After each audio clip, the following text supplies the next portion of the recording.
Hello friends, आपका हमारे YouTube channel mathematics learn easily में स्वागत। तो हमने ग्रुप थ्योरी से रिलेटेड यानी साइक्लिक ग्रुप स्टार्ट कर रखा था और उस पर बेस्ड अपनों ने 11 थ्योर में पहले वीडियो में अपने कर चुके हैं। आज उससे रिलेटेड यानी साइक्लिक ग्रुप से रिलेटेड एक अन्य महत्वपूर्ण थ्योरम यानी थ्योर नंबर 12 अपने प्रूव करेंगे इस वीडियो में। इस थ्योरम का स्टेटमेंट क्या है? एवरी सब group of A cyclic group is also cyclic, यानी कोई एक चक्रीय ग्रुप है, कोई भी चक्रीय ग्रुप है और उसका अपने सब ग्रुप लेंगे ना H। सबसे पहले मैं आपको रफली समझा देता हूँ। कोई भी अपने ग्रुप है यानी साइक्लिक ग्रुप है। साइक्लिक ग्रुप क्या होता है? यानी उसमें एक एलिमेंट ऐसा अवश्य विद्यमान होगा बी जी, यानी जी साइक्लिक ग्रुप कब होगा? उसमें एक एलिमेंट ऐसा अवश्य विद्यमान होगा भी, उसकी अगर अपने इंटीग्रल पावर करें ना तो वो जी के सभी एलिमेंट को जनरेट कर दे, तो जी साइक्लिक ग्रुप होगा। ठीक है। अब जी एक चक्रीय ग्रुप का प्रत्येक उपग्रुप, अब एक चक्रीय ग्रुप है जी, अब इसका अपने क्या लेंगे? सब ग्रुप यानी उपग्रुप। उपसमूह जब अपने लेंगे यानी एच जी का उपसमूह होगा, तो अपने को प्रूव करना है एच बी जी का, मतलब एच बी क्या होगा? एक चक्रीय ग्रुप होगा। ठीक है, चलिए इसका प्रूफ देखते हैं।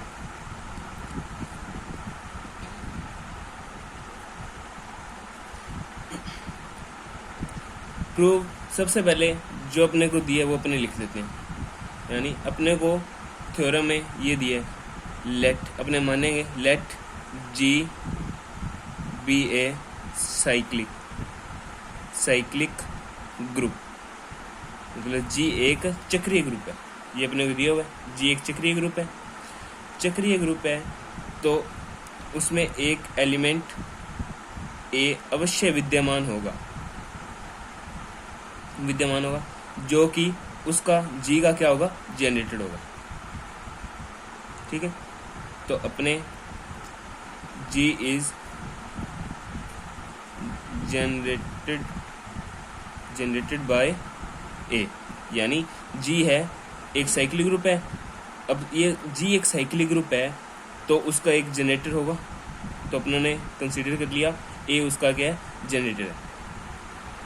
तो अपने इसको इस प्रकार से अपने लिख सकते हैं, यानी A जी के प्रत्येक एलिमेंट को जनरेट करता है, यानी ए जी का जनक है।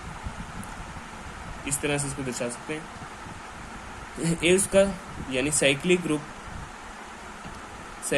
अपने जी ले लिया। अब साइक्लिक ग्रुप अपनों ने इतना चीज दिखा दी।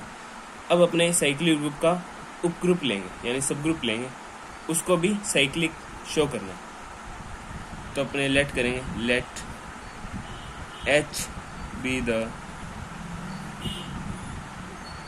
सबग्रुप ऑफ जी।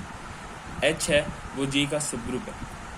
ठीक है, एच जी का सबग्रुप है और एच में कोई एलिमेंट होगा, तो अपने लेट करते हैं एच में कोई element a raise to n belongs to H, और एन क्या है? N is smallest positive integer. N smallest positive integer है, स्मॉलेस्ट पॉजिटिव इंटीजर है। तो अपने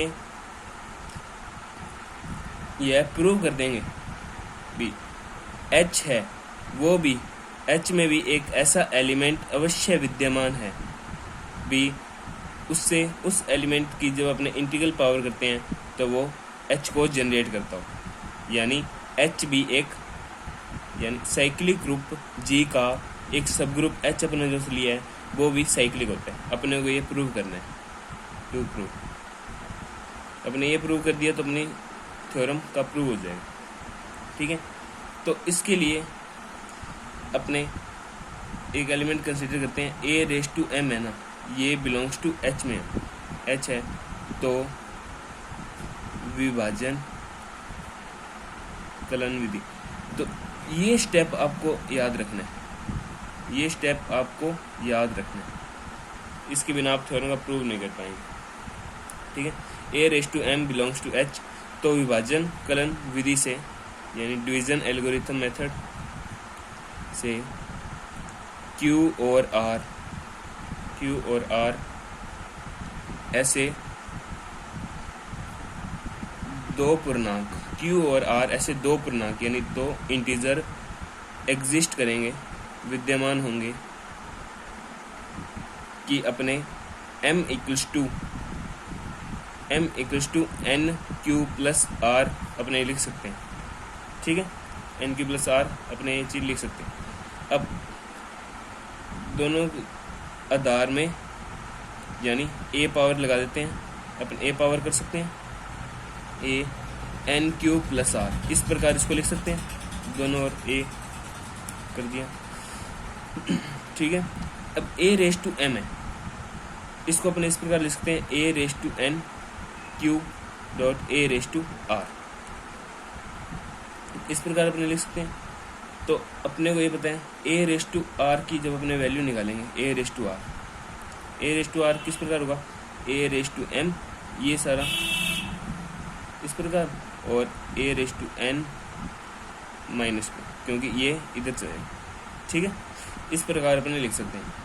अब a raise to m belongs to h है, ये अपन ने कंसीडर किया, a raise to m belongs to h का एलिमेंट है, कोई h का एलिमेंट है, ठीक है। और a रेस टू n है, a रेस टू n है, ये भी किसका एलिमेंट है, h का एलिमेंट है। a रेस टू n किसका एलिमेंट है, अपनों ने भी मान रखा है, a लेट किया a raise to n h का एलिमेंट है, और n इज स्मॉलेस्ट इंटीजर। तो a रेस टू n अगर इसकी पावर अपने कोई पूर्णांक करते हैं, पूर्णांक करते हैं, तो ये भी h में होगा, यानी ये भी h में है और ये भी h में है, तो इन दोनों का मल्टीप्लाई भी किस में होगा, h में होगा, बिलोंग्स टू h। ये बिलोंग्स टू h है, ये सारा बिलोंग्स टू h है, तो a रेस टू r ये भी किस में होगा, बिलोंग्स टू h होगा। जहाँ पर r है वो 0 से तो बड़ा है या इक्वल है, और n से क्या है, लेस, n से लेस है। और अपने जानते हैं, अपनों ने सपोज किया था n is smallest positive integer, यदि n से स्मॉलेस्ट और कोई इंटीजर आ रहा है, यानी वो इंटीजर किसके इक्वल है, 0 के इक्वल, यानी n से छोटा कोई स्मॉलेस्ट इंटीजर आ रहा है तो वो 0 के इक्वल है, वो 0 के इक्वल होगा, ठीक है। यानी r इक्वल्स 0, अपनों ने ये चीज़ सपोज की है, ये चीज़, तो इसमें r इक्वल्स 0 रखेंगे, m equals to n q equals 0, यानी m equals to n q power a power कर सकते हैं a raise to n q, okay. a raise to m equals to a raise to n की power q, इतना लिख सकते हैं। अब एक डायग्राम से देखते हैं, मतलब ये है G, यानी G में G एक साइक्लिक ग्रुप है, जो कि A द्वारा जनित है, यानी G के प्रत्येक अवयव को A की पूर्णांक घात के रूप में लिख सकते हैं, यानी एंड सोन, इसमें इस प्रकार के एलिमेंट आएंगे। और G का ही एक अपनों ने क्या लिया, सब ग्रुप लिया H, G का एक सब ग्रुप है H, यानी इस प्रकार है, R इक्वल्स 0 हो गया, M बराबर एन क्यू प्लस 0, ठीक है। तो यहाँ पर R इक्वल्स 0 आ गया, तो अपने R इक्वल्स 0 रख दिया, तो M बराबर एन क्यू हो गया, M बराबर एन क्यू, तो A पावर कर सकते हैं दोनों, और इसको इस प्रकार से लिख सकते हैं, यानी AM किसका एलिमेंट है, AM अपना सपोज किया था AM H का एलिमेंट है, तो H में एक एलिमेंट ऐसा अवश्य ही विद्यमान है, H में मतलब जैसे G में था ना, G में एक एलिमेंट A, यानी G एक साइक्लिक ग्रुप है, तो उसका एक जनक भी अवश्य होगा, यानी A is generated by G, मतलब A है वो G का जनक है, यानी G के सभी एलिमेंट को जनरेट करता है, यानी A की अपने पूर्णांक घात करें वो G के सभी एलिमेंट को जनरेट करता हो, तो वो उसका जनक कहलाता है। तो इसी प्रकार H में भी एक ऐसा एलिमेंट अवश्य ही विद्यमान है जो उन्होंने प्रूव कर दिया। अगर उसकी पावर अपने पूर्णांक ज्ञात करे Q equals to integer, Q belongs to integer, जो कि H के सभी एलिमेंट को जनरेट कर रहा हो, H के सभी एलिमेंट को जनरेट कर रहा हो, ऐसी कुछ और पावर होगी यहाँ पर। H के सभी एलिमेंट को जनरेट कर रहा है, ये व्यापक रूप है इसका। तो अपने यह लिख सकते हैं, यानी H में एक ऐसा एलिमेंट अवश्य विद्यमान हो चुका है जिसके अपने पूर्णांक ज्ञात करते हैं, तो वो H के ही एलिमेंट सभी H के एलिमेंट को जनरेट करता है। तो H इज साइक्लिक ग्रुप, यानी अपनों ने ये प्रूव कर चुके हैं, अपनों ने यह प्रूव कर दिया बी एवरी सब group of A cyclic group is also cyclic, यानी एक चक्रीय ग्रुप का एक चक्रीय ग्रुप यानी जी एक चक्रीय ग्रुप था, उसका सब ग्रुप यानी H भी एक क्या है, साइक्लिक ग्रुप होता है। ये अपनों ने प्रूव कर दिया। Thank you watching this video.